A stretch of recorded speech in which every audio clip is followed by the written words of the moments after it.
This video you're about to watch is a typical examples of videos I said I do not literally trust anybody with black folks. If you're not black person, I don't trust you. I don't know why. I don't trust you as a Mexican American, Hispanic, Asian, and you want to say you come here, got black people's back. I really do not trust you because the last time I checked, it is only black person that can actually trust a black person. And even if you're a black person and I see that what you're doing does not really sit well with my black community, honestly, I still do not trust you as far as I'm concerned because I feel like a lot of people do not understand the pains that black people are actually going through. Now, let it make sense to me that a black woman and an Asian woman will actually meet in a store, and the next thing that that lady will actually start saying is racist word to this black woman. It doesn't just end there. There are different clips of different scenarios that you guys are going to see, and I want you guys to watch and drop me your honest opinion. Anyways, welcome back to the channel. My name is Sonia. If this is the first time tuning in, subscribe, like this video, drop me your comment, and lastly, do not forget to share. Credit belongs to the original creator of every single clips and stitches we have in our today's episode, and I want us to explore this video together so that you can drop me your honest opinion in the comment section. We do not support any form of fight or violence here. This is just for educational purpose. Let's go ahead, let me roll out the clips for you guys, and I'll be back with commentaries. You a motherfucking racist bitch. She was calling me African. Oh, fuck you. Don't run. Don't run. If you're gonna be racist, be fucking racist to my face, bitch. Who the fuck you gonna be racist Stop. to, bitch? Stop. I'm gonna Stop post this touching my picture stuff. everywhere. You are fucking racist. You hear Okay, me? I apologize. I Racist. apologize. Don't apologize. Because I need my stuff. You touched my stuff. I asked That's you, all I have to why say. you being racist I'm to sorry, me I'm over sorry, stuff? I'm Don't sorry, say I'm sorry, sorry. no. Don't say sorry. You don't talk about clothes. Okay, I'm Really? sorry. I'm sorry. Just clothes? I'm sorry. You're gonna talk about my skin for clothes? I'm sorry. I was Okay, like, maybe I don't have to I'm touch sorry, your stuff. I'm sorry, Say, I'm ma'am, don't sorry, touch it. I'm sorry. African? I'm sincerely sorry. Really? I'm sorry. You are Asian lady. I just wanted to, I'm sorry. You are Asian. You know how it feels when other people I'm make sorry. fun of our skin. Yeah, I'm sorry. I'm sorry. This is so disappointing. I'm sorry. Have a good day.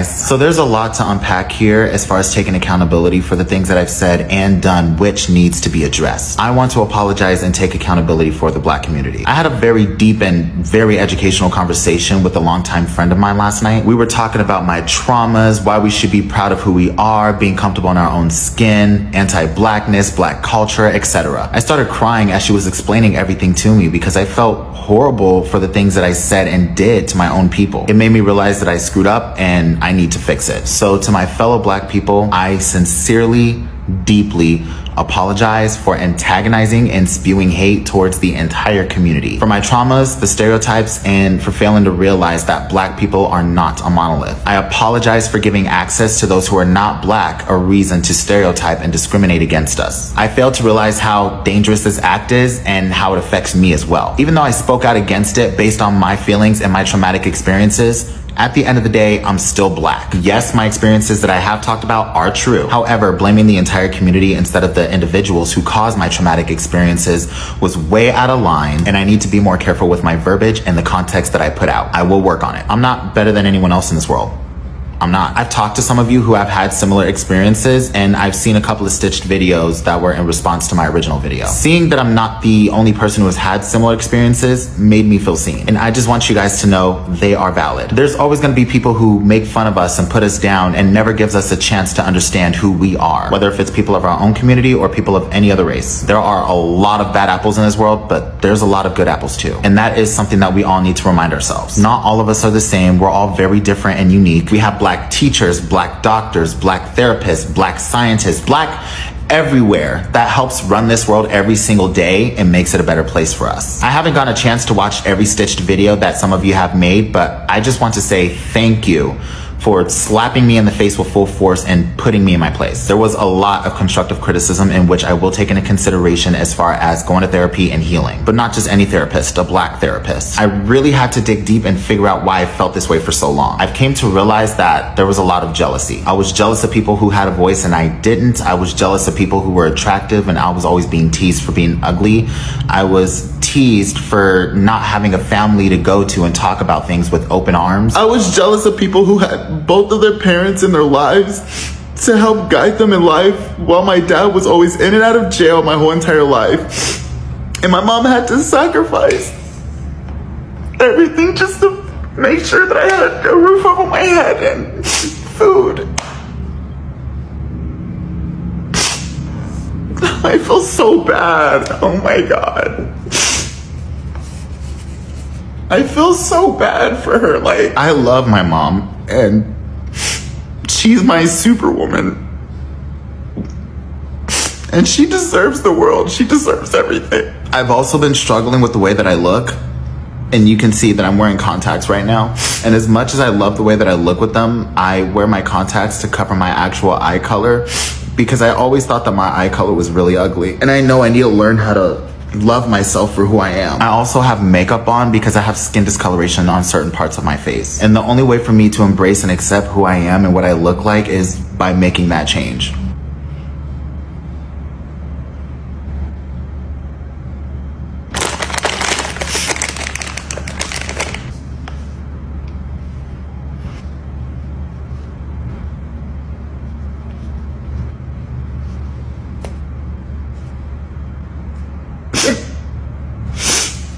This is the Devonte you don't see every day. Again, to my fellow Black people, I deeply apologize for antagonizing, generalizing, and for the lack of knowledge that I've had and held against you. I hope you can invite me in with open arms and we can start over. I also want to add another apology. I apologize for lying about where I'm from. I've had the opportunity to be on a few podcasts and I was lying about me being raised in Japan. What is the reason? I have no valid reason whatsoever. I've always hated where I was born and raised, and I thought that if I said that I was born out of the country, a lot of people would be my friend and be interested in wanting to talk to me. I thought I would get cool points for being different and unique, just to get people to like me. I was very desperate. And I'm not gonna sit here and say that it was a mistake, because it wasn't. I've consciously made the decision to lie about where I was from, and I ran along with it when I know I shouldn't have in the first place. I'm just full of hatred and insecurities. I don't want to feel this way anymore. It's unhealthy and it's eating me alive. So again, I do sincerely apologize. To end this off on a positive note, I would like to reintroduce myself to you. Hi, my name is Devonte Wilson. I'm 25 years old. I was born on December 22nd, 1997. I'm from Phoenix, Arizona, born and raised. I currently reside in Los Angeles. I'm gay. I'm Black. I will do anything and everything I can to heal and be able to regain your trust back, no matter how long it takes. Thank you, and I hope you all have a good night. Something I keep seeing on my Instagram and TikTok feed is, why are there not enough Blasian couples? Why do we not see enough Black and Asian Americans dating? Now, I'm going to give you the answer to that as an Asian American. And I would like to mention and disclaim that a lot of the videos I see on my feed questioning, why don't you see Blasian couples, tend to be Black Americans. I'm not saying that's all. I'm saying the people bringing up the question tend to be Black Americans, and I don't see enough Asian Americans responding to it, and I'm trying to provide that answer. Now, if you're coming at this video with the mindset that it has to be racism, you have a one-sided mindset, and you're not being open-minded, then don't keep watching. But if you're watching this video trying to get the real reason of why you don't see it a lot, keep on watching. I'm not here to sugarcoat it and make you feel better about yourself and say that the answer is racism. I'm trying to give you the actual answer with a bit of statistics as well.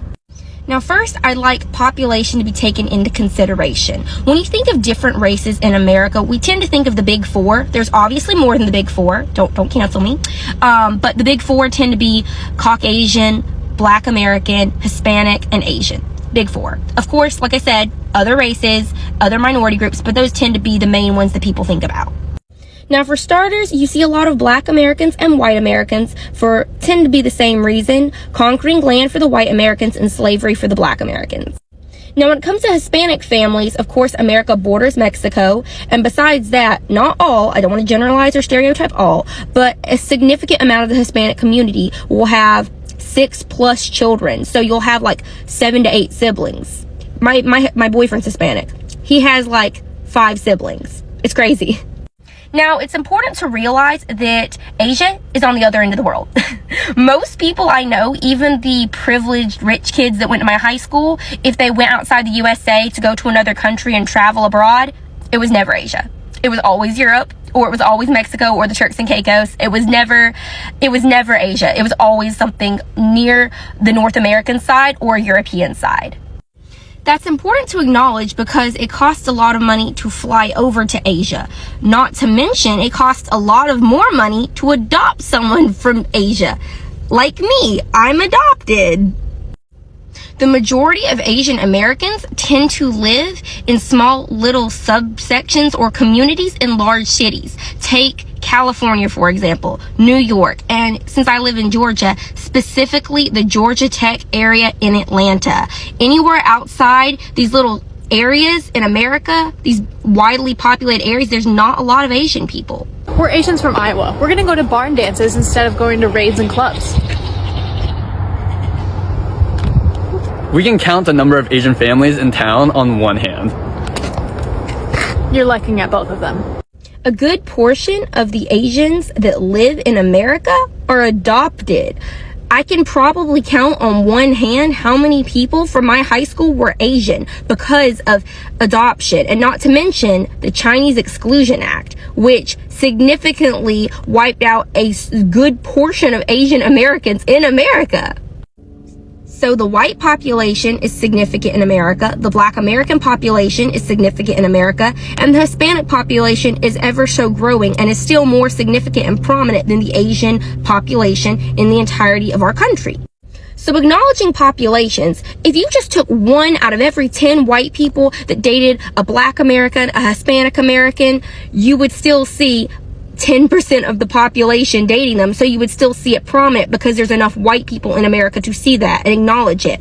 If you took maybe 1 out of 5 Hispanic Americans and you saw them dating someone outside of their race, you would still probably see it because there's so many Hispanic people in America that you can still have the ability to see that. But with the Asian population being so small in the way that it is, that is one of the reasons, I'm not saying it's the only reason, it is one of the reasons you might not see it as much. I just forgot to add that the part that really bothers me the most is that a lot of this comes off as accusational, like pointing and questioning Asian people as to why their dating preferences are the way they are instead of trying to understand where they're coming from. Because just a few years ago, wasn't the coronavirus still a thing and Asians were having more hate crimes than ever? Wasn't Asian men being made fun of for their small, which is a stereotype, and on top of that, weren't people making fun of a lot of Asian cultured things? And now there's a 180 where everyone loves K-pop, everyone loves anime, and everyone for some reason wants an Asian girlfriend or boyfriend, and we don't owe you an explanation for that. We don't. So keep it 100, keep it both ways. The second point I'd like to make is culture. Now, I'm not trying to mask this as racism because Asian American communities can be very racist, actually, and I'll be the first to call that out on my own community. So story time. My freshman year of college, I went on a date with a Vietnamese guy. I was asked all the stereotypical questions. What job do you want to have when you grow up? What grades do you have? What type of Asian are you? What type of Asian am I? That's Asian on Asian racism. But unfortunately, that is a common thing in Asian families and households, and when it comes to dating, they do unfortunately care about what Asian you're dating. Chinese and Vietnamese, that ain't gonna work, bro. That ain't gonna work because of our history, unfortunately. Asian friend groups, but I think there is like a toxic trait for like international Asians, like really pretentious. A lot of them are like come from like rich families. Oh, yeah. They're like, oh, you can't be in our group if you don't spend this much money, or like if you don't have like the newest designer bag or like the newest iPhone or like whatever. It's like pretty big in some of the conversations that I've like heard. I mean, obviously not all like international Asian friend groups are like this, but it's like kind of the pattern that I've been seeing. Now, I know and can acknowledge these are racist comments from one Asian to me. Not only that, but it is kind of rude to scope out your dating field based off of career. I 100% get that. But being someone that has never been in the same race relationship, I've always been in like a biracial relationship with another person. It is very difficult dating when you're not the same race. From my experience, you tend to have a lot of miscommunications and a lot of cultural differences, and that is very difficult to a degree, and it is mentally taxing. I'm not saying it's okay, I'm saying it can do a lot to one's mental health. I even saw this one video of this Asian girl, and she was filming introducing her white boyfriend to her grandma, and her grandma just disapproved of it, and that's a white male. So how do you think that's going to respond to other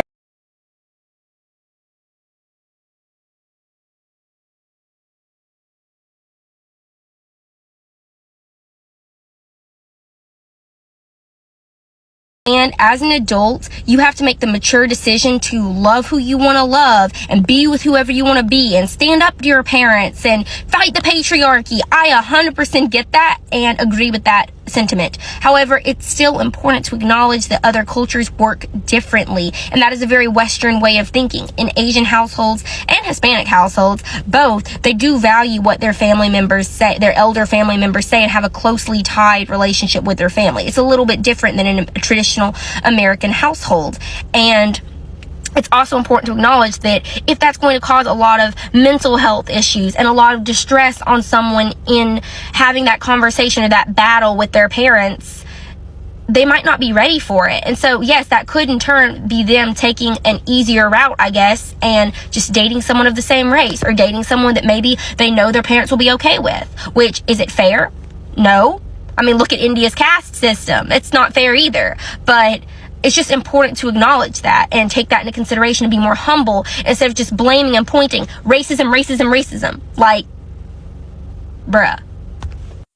Now, I'm going to be honest, I don't consider having a preference as racist. Not everything is racist or out and meant to exclude someone. Because if it's racist, then you being straight is homophobic. Because that wouldn't make sense, would it? Like, gay men and lesbian women, for example, they obviously cannot help what they're sexually attracted to. They were born that way. Same as when it comes to attraction. You might just be naturally sexually attracted to someone that either looks like you or has a similar physical appearance to you. There was actually a psychology study done that people that look similar to you actually bring this level of comfortability when it comes to like dating and stuff. Now, I just want to close out by saying I don't care who you date. I don't care what sexuality you are, what gender preference you are, what race you want to date. You go and live your best life with whoever or whomever you want to. I'm not here to judge that. I just really wanted to set the record straight because, from my opinion, I've just seen a lot of, it feels to me, a little bit of hate towards the Asian community. Like, why don't we see enough of this? Why don't we see enough of that? Why don't we this? Why don't we that? And it's like, if you just did a little bit of research into maybe a different culture, I'm not saying one culture is superior to another. I'm just trying to say that there are multiple perspectives, and sometimes the Western way or the American way is not the only way. Didn't say it was the right way, didn't say it was the wrong way, just said it's not the only way. And by listening to other people's perspectives, maybe we can learn. This couldn't be farther from the truth. In fact, our greatest allies have been the Black community. Black and Asian solidarity has a long, long history. And that's not to erase the examples from both sides of intolerance, hate, and violence. But at our best, we've long fought alongside each other, such as Frederick Douglass advocating for Chinese and Japanese immigration in 1869. Or when Henry Turner and Ida B. Wells spoke out on behalf of Filipino freedom fighters. Malcolm X, Muhammad Ali, Martin Luther King, and many Black protesters condemning the violence and war in Vietnam. Japanese Americans fighting alongside the Black community to repeal the Emergency Detention Act. The powerful relationship between Yuri Kochiyama and Malcolm X. Grace Lee Boggs and her husband James Boggs. Jesse Jackson, the NAACP for Vincent Chin. And the majority of Asian Americans who support the Black Lives Matter movement. I'm making this video as an Asian American to address my fellow Asian Americans who engage in anti-Black racism. Let's talk about this. For example, this right-wing Asian says, let me list all the problems that Black Americans face that is shared by people of no other race. Okay, list over. Yes, it is true. If a Black person has a problem, an Asian or white person has the same problem somewhere in America. There's nothing special about your race. This is, in short, white supremacy talking points. Let's address this. Here's just a very short list of the unique suffering that Black Americans have had to and still have to go through.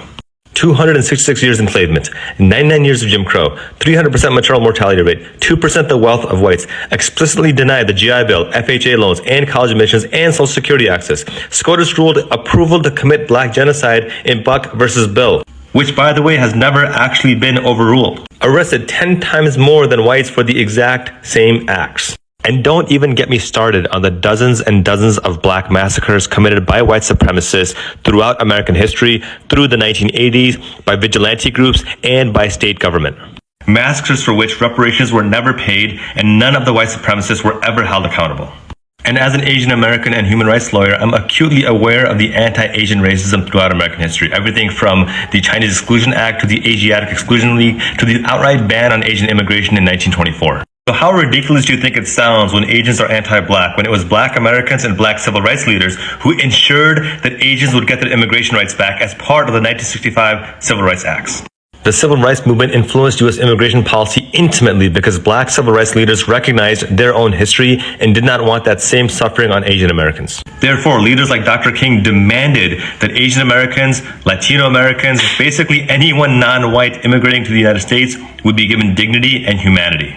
And finally, let's address this nonsense claim that black people are the reason why Asian Americans can't get admission to Harvard or other Ivy League schools. Affirmative action is not your problem, because if you really blamed affirmative action, you would be blaming white women. Why? Because more white women have benefited from affirmative action than every other racial demographic and minority combined. Yet, at no point do these Asian Americans who are anti-black and blame black people for affirmative action even bring up white women. Moreover, over 43% of white admissions to schools like Harvard would not have gotten admissions on credentials alone. They got admitted because they're legacy students.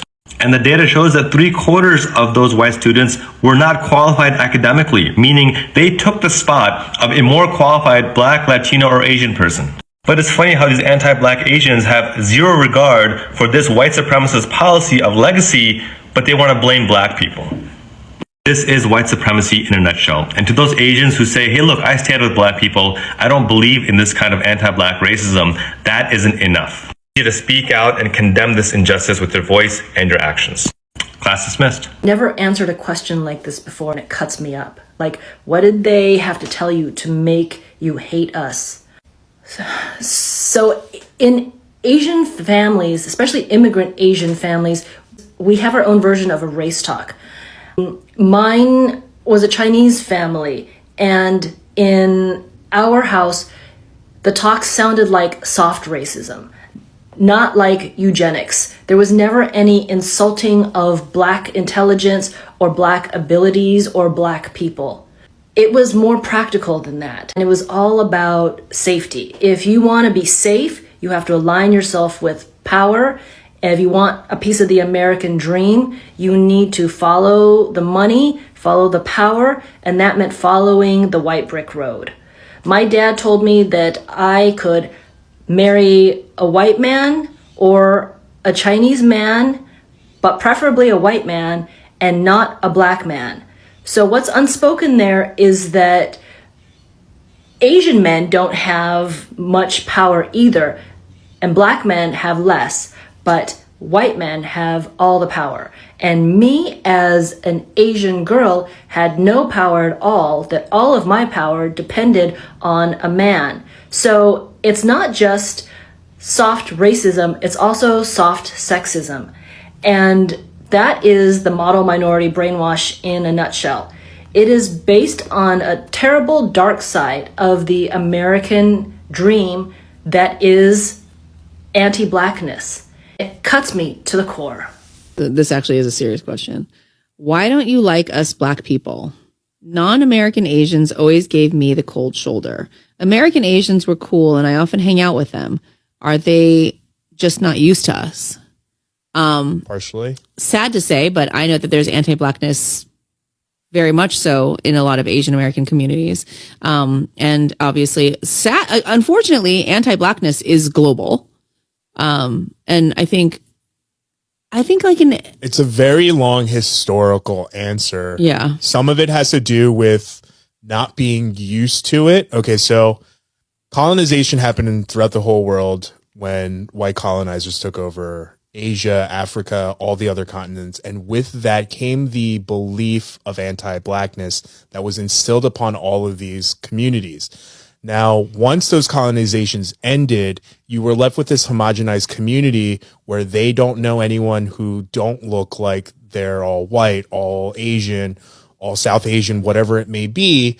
And then all of a sudden you fast forward to having technology and Western media, because again, controlled by whiteness, is pushing out this message of that black communities are gangsters, do this, they do that. And then that media gets pushed out into the world in the form of movies and TV shows.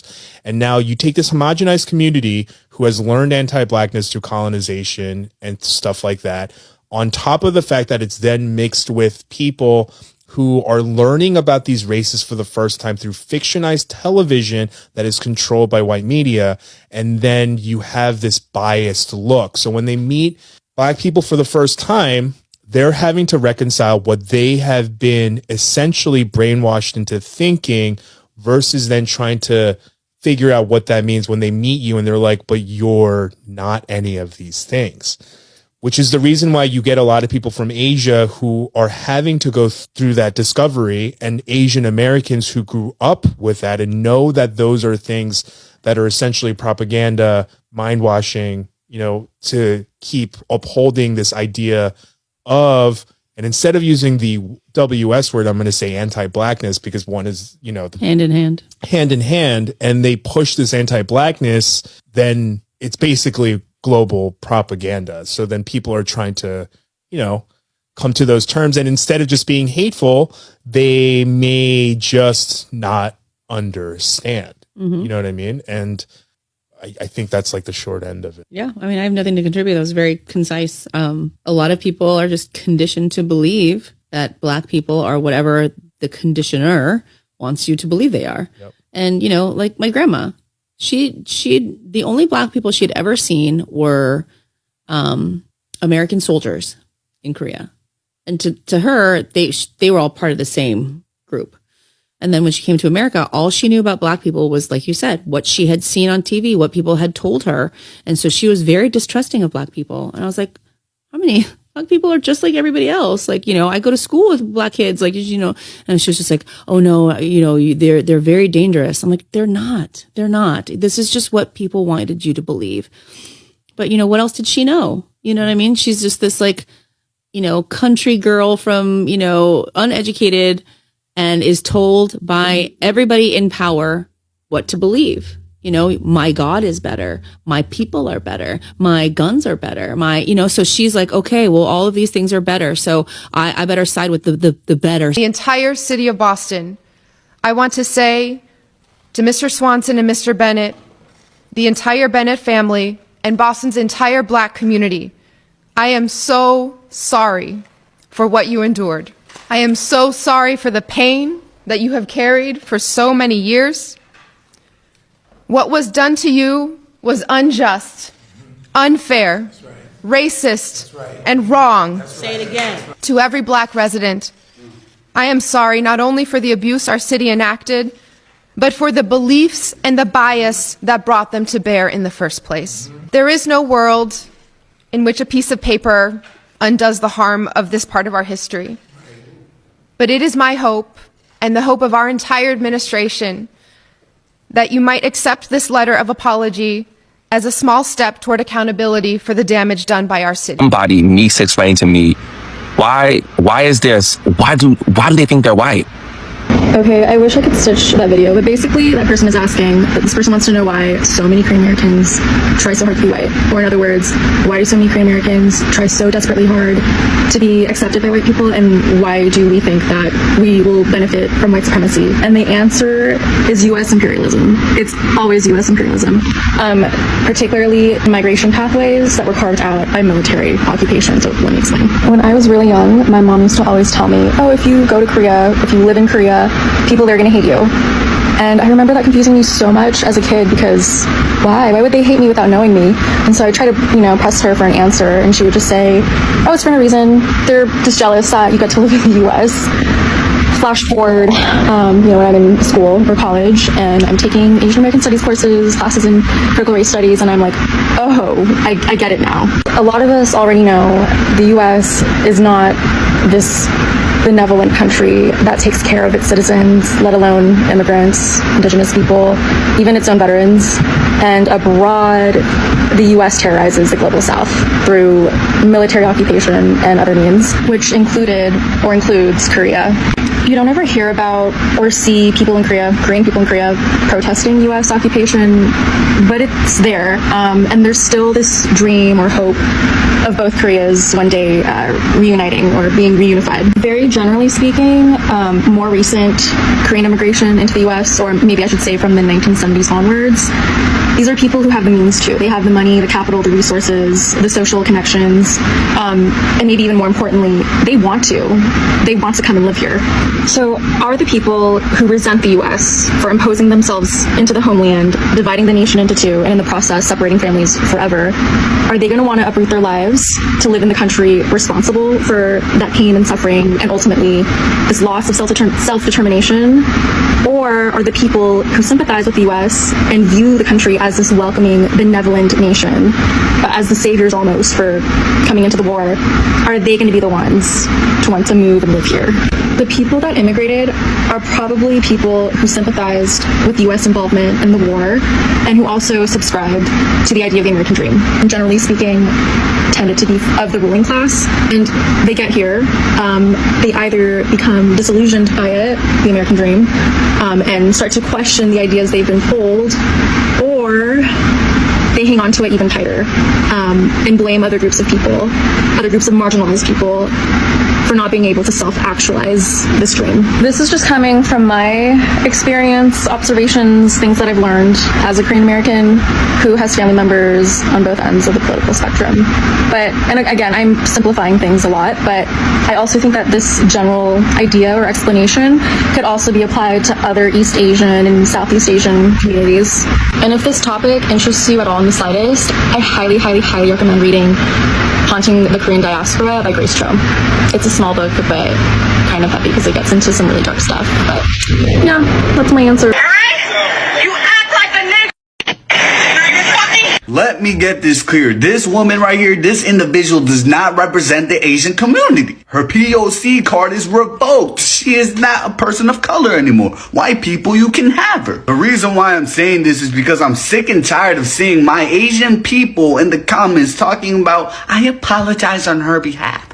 I apologize for her behavior. Oh my God, I am so ashamed of being Asian. Shut the fuck up. You shouldn't apologize for someone else, bro. Real shit. Like, she is not even part of our community, so don't even. Why would we let this woman represent our community when she's making us look bad? No, she is not Asian. Period. Another thing I want to say is that two wrongs do not make a right. Just because you've seen this one Asian, I put the quotation marks around the Asian because she's not Asian in my book. Just because you've seen this one Asian lady be racist does not mean you should be racist to all Asian people. This one Asian lady should not represent the Asian community as a whole. That's ridiculous. Do not respond in racism towards Asian people as a whole, bro. You're coming for me who's not racist. You're coming for everybody who's not racist. Every Asian that's not racist. It doesn't make any sense. Like, if you see the comments of this video, you see everybody moving like New York drill rappers if they were racist. They're talking about every Asian shot,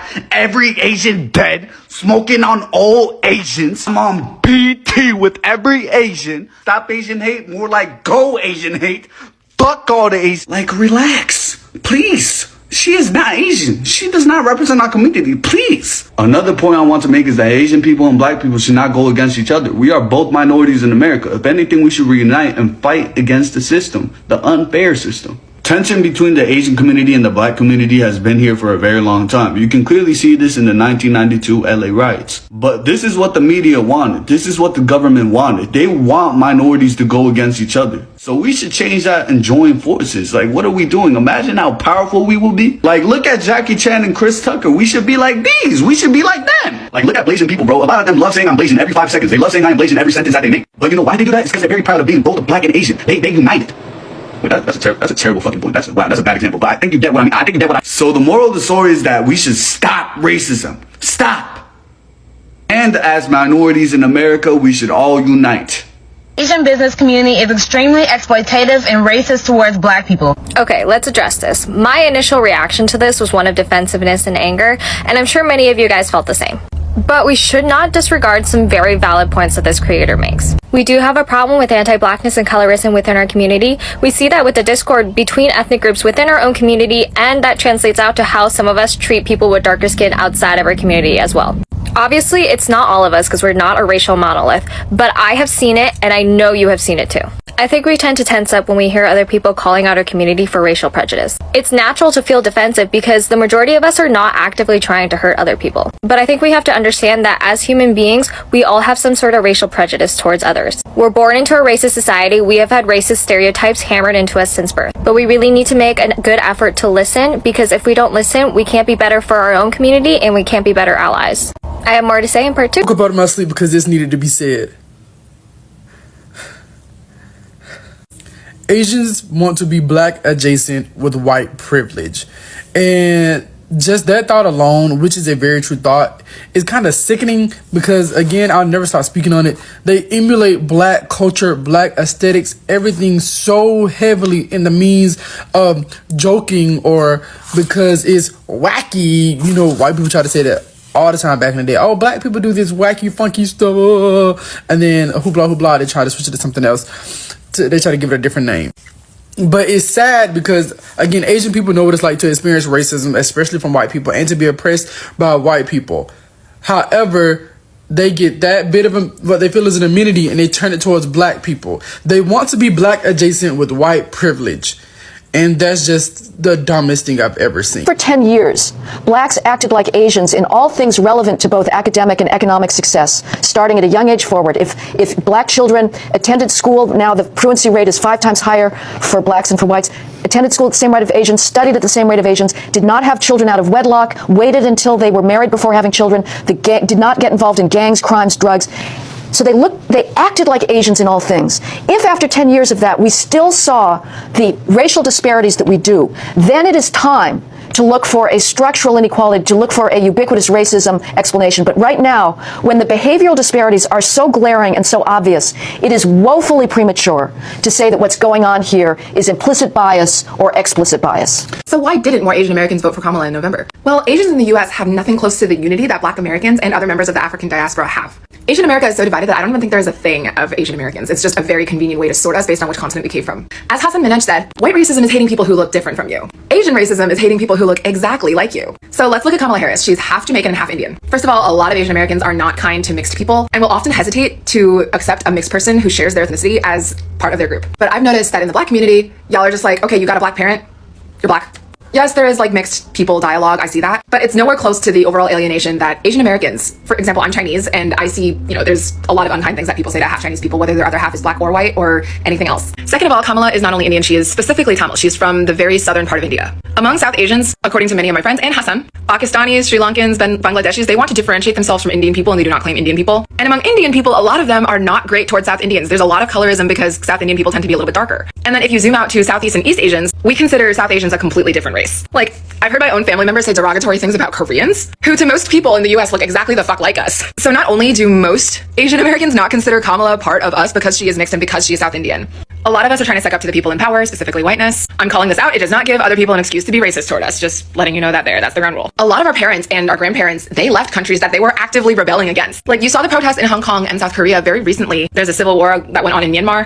Asians have plenty of revolutionary spirit. We have many times in our home countries told the man to suck it. But then we get here. There's this like worship of America because a lot of the immigrant generation doesn't know American history very well or was taught it, the propagandized version during their citizenship exam. So they don't know the history of how minorities, specifically Black and Indigenous people, were treated here. And they think that by supporting like a literal narcissist and being like the favorite child, supporting Trump means that he's not going to touch our community. Like my parents will even look at Cantonese speaking or like lower income Chinese people and be like, oh, if they get deported, it still won't affect us. We are the same ethnicity. They will look at that and be like, oh, but like we got fancy graduate degrees and we got fancy office jobs, so they won't deport us. It's like a competition of pick-meism all the way up until you get to the level of Usha Vance or Mitch McConnell's Taiwanese wife, Elaine Chao.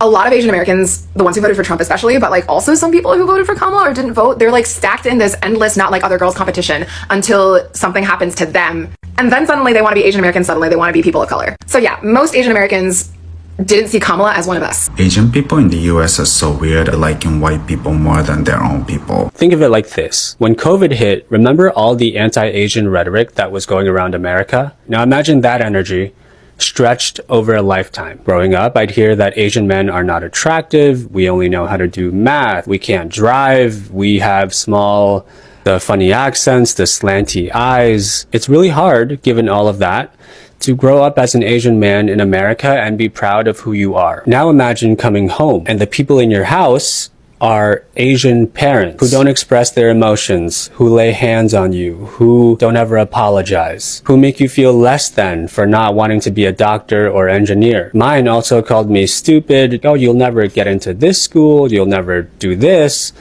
Look at my friend's son and what he's doing. And so when both your indoor and outdoor environments make you question your self-worth, of course you're going to try and be someone else. I think that's human nature. And in America, what group do you look towards? White people. They are the heroes in all the movies. They're on all the magazines. It is very easy to put them on a pedestal, which I did, admittedly. And my story isn't unique. Now, these days, I am proud of who I am and my heritage and my facial structure. But it took a long time and a lot of personal growth and a lot of help from cultural phenomena like K-pop.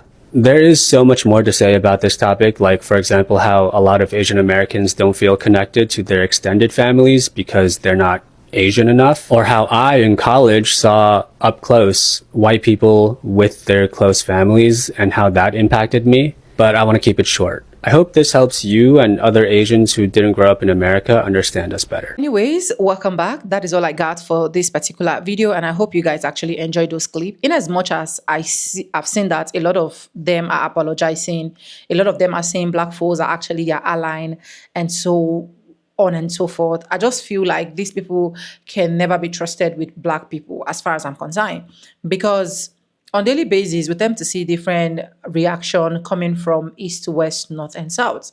Let's start this analyzing breakdown from the first clip that you guys actually saw, where an Asian woman and a black person will actually meet in a clothes store, and the next thing she is saying is that that black woman is actually dirty. Now, let's be honest, between we as black folks and people that look like that, who is the most dirtiest, smelling and stinking people? Let's just be honest in the comment section, because we are not here to start sugarcoating words that we suit or fit anybody's narrative, because when these people want to say something to us, they don't even care about how we feel. And it was because the black woman took it upon herself to make sure she addressed that issue. That was when she had to start apologizing and start saying, oh, I'm sorry, oh, I'm sorry, oh, I'm sorry. I think the way the black women actually handled it is really, really amazing, and I'm proud of her, because if a lot of black people are really handling things like that, I think a lot of these folks will not use their mouth to be saying all of this. Now, this particular lady will know that any single place she see a black person, she have to be mindful of what she say, and she don't have to be highly racial profile in the face of that lady. And then she started apologizing. I am sorry. Oh, I am sorry. I didn't know that, and so on and so forth. And the black lady just let her go. These are what some of them will gladly say unapologetically. Now, if you check some of the clips of the video where some persons are like, black Americans people or black people are actually our allies, as far as I'm concerned, we are nobody allies. Everybody should look for his own airlines, right? Because most of them are saying it because they are not really, for me, I don't know, for me, they are not really in support of the black community. They always want, when they actually have issues or they actually have something, black community should always come true for them, should always come out for them, to always support them, to always fight for them, to always make sure we stand by them. And that is why these people can literally open their mouth to start calling us allies. And in some of the clip, you can actually see where some of them are actually apologizing to black community, saying they are now realizing. Now, I'm not going to be saying all apologies that I'm saying is actually not genuine. There are some apologies that is genuine from their heart, but there are some that is actually not genuine. And I will still keep saying it, in as much as we want unity with Asian people or any of these white folks, as far as I'm concerned, we should always be aware of our environment, and we should know that we are the only one that got ourselves back. Now, where I'm actually getting even more curious, that I said some black people, I don't even trust them with black folks, especially black American, is you can check from the what the Kamala Harris book tour, where black woman was actually paid for her to come and disrupt and protest Like, you can check from that angle. Instead of she saying, oh, go get your own people, she can't even stand for people. And I've seen different clips of some black folks as well that are highly racial pride, like coming for black people. And sometimes I ask myself, what is the gain of every single thing that you are doing? Because the last time I checked, even if you're doing it for views, at the end of the day, you are going to fall back to this community because this is your community and this is where you belong. At the end of the day, those people you're actually fighting for cannot stood up and say, oh, this person has been fighting for us. When it is time and they say the left should go here and the right should go here, you are going to fall into the category of the black folks. So I don't know why some people will not literally think before actually doing things. But like I said, everybody is entitled to their freedom of speech. So they should go ahead and do anything. As a black person, one thing I will tell you is no matter who you are dealing with, either white, black, purple, or brown, please make sure you are dealing with them with a long spoon. Always make sure you are always alert so that at the end of the day, you know when the yes is becoming no and when the no is becoming yes. And I hope this video is able to help someone out there. This is just for educational purpose, not to come here bash anyone. Credit belongs to the original creators of every single clips and stitches we have in our today's episode. If you haven't subscribed, subscribe, like, comment, and share. And with no further ado, like I say in my videos, I'm going to be saying bye and I'll see you guys in my next one. For now, bye guys. I love you guys. Mwah.